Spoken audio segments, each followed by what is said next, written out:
నేనైతే జంతికలైతే చేస్తున్నాను. అవి శనగపిండి అలానే బియ్యం పిండితో చేస్తున్నాను అనమాట.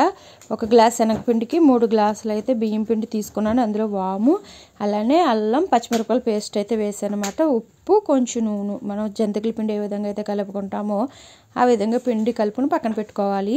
నేను ఇందులో 2 మిస్టేకులు చేశానండి. అదేంటంటే నాకు జంతికలు ఇప్పుడు నేను దాంతో అయితే జంతికలు తిప్పడం అస్సలు రాదు.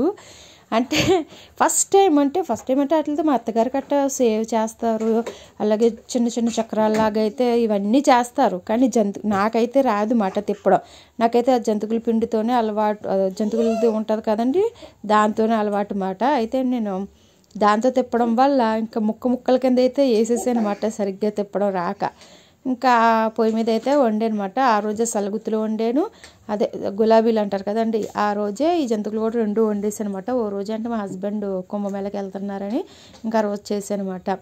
తర్వాత మా ఆడపడుచు నా పరిస్థితిని చూసి అయితే ఏది నాకు ఇవి నేను వేస్తానని చెప్పి తను వేసారు. అప్పుడు బాగా వచ్చినాయి అన్నమాట, విరగకుండా. కానీ టేస్ట్ అయితే చాలా బాగుంది.